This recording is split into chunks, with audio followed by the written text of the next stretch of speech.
বিসমিল্লাহির রহমানির রহিম। আসসালামু আলাইকুম। এই মুহূর্তে আমার ভিডিওটি যে যেখান থেকে দেখছেন সবাইকে ওয়েলকাম জানিয়ে আমার আজকের ভিডিওটা শুরু করছি। আশা করছি আমার আজকের ভিডিওটা অনেক বেশি ভালো লাগবে আপনাদের কাছে।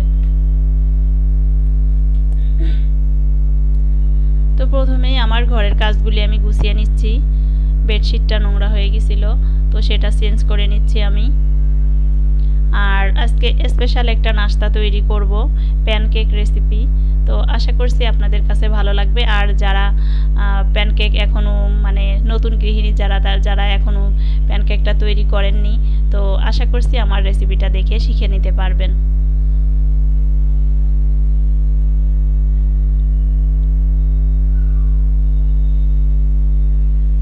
বেডশিটটা চেঞ্জ করা হয়ে গেল।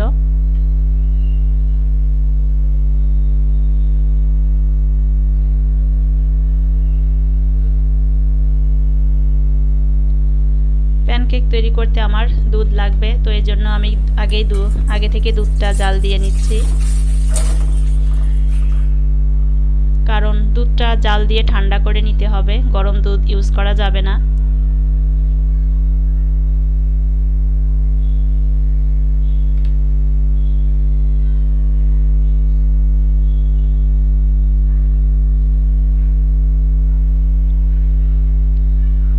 এই যে চলে আসছে আমি মূল রেসিপিতে। তো আমি আজকে একটা ডিমের কেক তৈরি করব।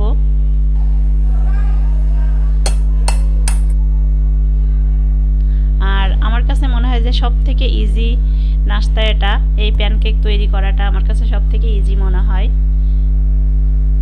তো ডিমটা আমি আগে নিয়ে নিলাম, নিয়ে একটু বিট করে নিব। আমি এখানে হ্যান্ডউইচ নিয়েছি, হ্যান্ডউইচটা দিয়েই আমি বিট করে নিব।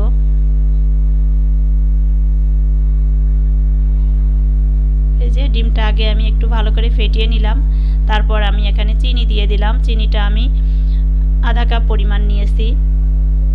তো এখানে মিষ্টি আপনি যেরকম খান সেরকম অনুযায়ী মিষ্টি দিয়ে দিবেন। তো কেউ একটু মিষ্টি বেশি খাইতে চাইলে আধা কাপের বেশি দিবেন, আর কেউ কম খাইতে চাইলে এর থেকে কম দিবেন। আর এখানে আমি দুধ নিয়েছি আধা কাপ। তো প্রথমে আমি অর্ধেকটা দিব, অর্ধেকের একটু বেশি, তারপর পরে লাগলে দিব, ব্যাটারের কনসিস্টেন্সি অনুযায়ী আর কি। তারপর আমি এখানে দিয়ে দিচ্ছি তেল। এখানে আমি 3 চা চামচ পরিমাণে তেল নিয়েছি।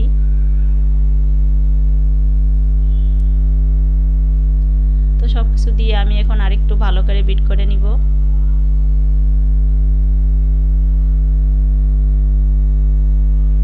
আর দিয়ে দিচ্ছি আমি ভ্যানিলা ফ্লেভারটা আমি দিব 4 থেকে 5 ফোঁটা, বেশি দিব না এটা, কারণ বেশি দিলে আমার মুখের মধ্যে একটা অন্যরকম একটা ঝাঁজ লাগে, এই জন্য।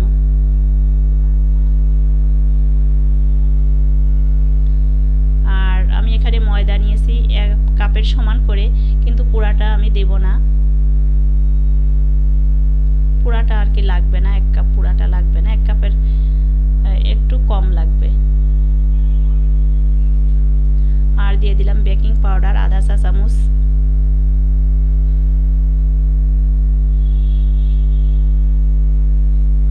তো এই যে বিট করা হয়ে গেছে আমার।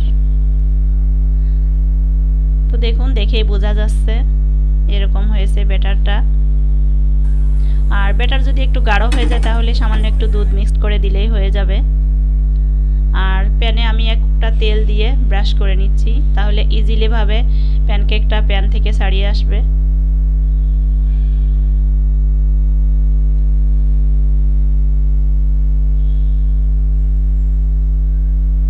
আর এই রেসিপিটা আমার আগের ভিডিওগুলোতেও আছে, আমি শেয়ার করেছি। তারপরেও আজকে যেহেতু বাসায় আমি তৈরি করলাম বাচ্চাদের নাস্তা দেওয়ার জন্য, এই জন্য আপনাদের সঙ্গেও শেয়ার করলাম।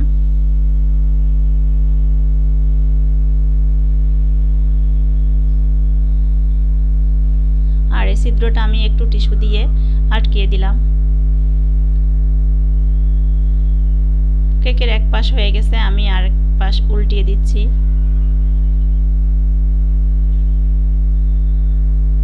তো এটা হতে বেশি টাইম লাগে না, 20 থেকে 30 সেকেন্ডের মধ্যেই হয়ে যায়।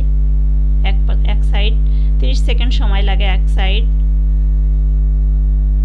মানে পুরা নাস্তাটা আপনার 1 মিনিটের মধ্যে হয়ে যাবে। এক পিস প্যানকেক তৈরি করতে 1 মিনিটের মধ্যে হয়ে যায়, এটা বেশি একটা টাইম লাগে না। তো এই যে দেখুন কালারটা কত সুন্দর আসছে। আর এর থেকে বেশি কালার আনতে গেলে আবার পুড়ে যাবে, আমার ওটা খেতে ভালো লাগে না, এই কারণে আমি এরকম কালার হলেই নামিয়ে নিচ্ছি। তো এই যে এভাবে আমি সবগুলি প্যানকেকই তৈরি করে নিলাম। তো এই যে দেখুন প্যানকেকগুলি কীরকম হয়েছে দেখতে। আর যে জিনিসটা দেখতে সুন্দর হয় সেটা আমার মনে হয় খেতেও ভালো লাগে।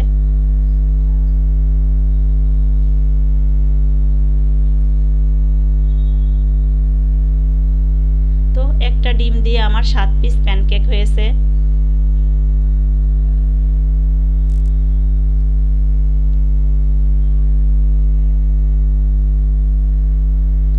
তো দেখলেন তো কত ইজিভাবে প্যানকেক তৈরি করা যায়। আর এখানে আমি একটু মধু দিয়ে দিচ্ছি।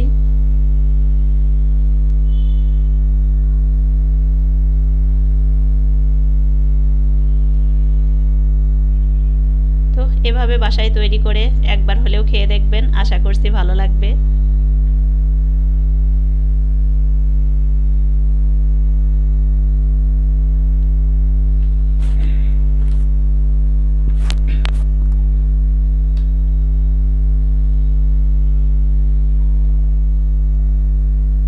আমি এখানে একটু ভেঙে দেখিয়ে দিচ্ছি, দেখুন কতটা সফট হয়েছে আর ভিতরেও কত সুন্দরভাবে রান্না হয়েছে।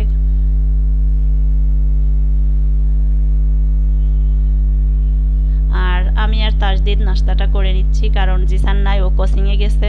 ও কোচিং থেকে আসলে তারপর নাস্তা করবে, আর ওর আব্বু অফিস থেকে এসে তারপর খাবে।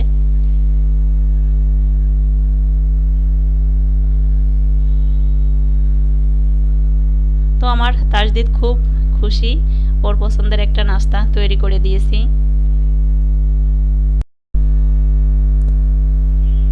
তো বাচ্চাদের এই ছোট ছোট আবদারগুলো পূরণ করতে পারলে ওদেরও খুব মানে ভালো লাগে, ওরা খুশি হয় আর নিজের কাছেও ভালো লাগে। মানে ও পা দুলাচ্ছে আর খাচ্ছে।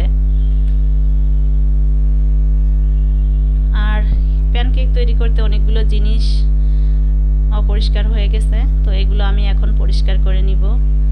মানে একটা খাবার খেতে 2 মিনিট সময় লাগে না, অথচ তার কাজগুলো করতে কিন্তু অনেক কষ্ট, অনেকটা সময় লাগে।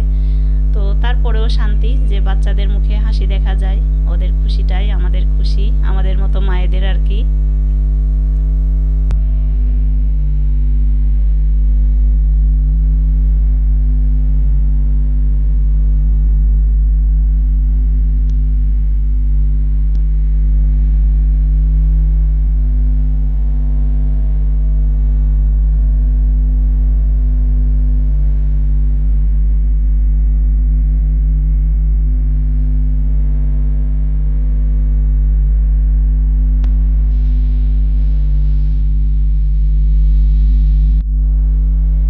জিনিসগুলো পরিষ্কার করে আমি যেখানে যে জিনিস রাখি সেখানে রেখে দিচ্ছি।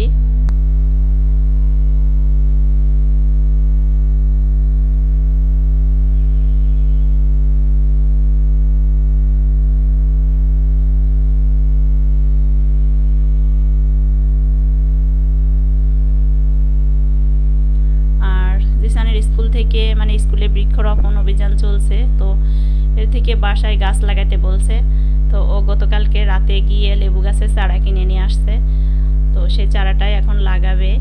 তো যে চারাটা যে টবে নিয়ে আসছে ওই টবটা অনেক বড়, আমার যেখানে গাছ মানে রাখি ওইখানে আটকাবে না, ধরবে না, তো ওই কারণে ওই টব থেকে আরেকটা টবে চেঞ্জ করে নিবে। আর আমার এই টবটা হচ্ছে গিয়ে বাসায় পুরনো গোলাপ গাছ ছিল, গাছটা নষ্ট হয়ে গেছে, তো ওই গাছটা তুলে ফেলে তারপর লেবু গাছের চারাটা লাগাবে। তো জিসান কখনো আগে এভাবে গাছ লাগায়নি, তো এই জন্য আমি আর কি ওকে একটু হেল্প করে দিচ্ছি। আর এটা হচ্ছে কি আমাদের দেশি যে পাতি লেবু, কাগজের লেবু যেটা বলে, সেই লেবু গাছ। এটাতে এখনো ফল ধরেনি, ধরবে আর কি সামনে 2-1 মাসের মধ্যেই ফল ধরবে মনে হয়।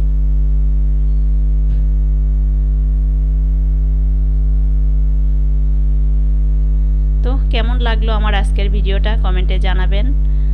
আর নেক্সট ভিডিও দেখার আমন্ত্রণ জানিয়ে আজকে বিদায় নিচ্ছি এখান থেকে। ভালো থাকবেন সবাই। খোদা হাফেজ।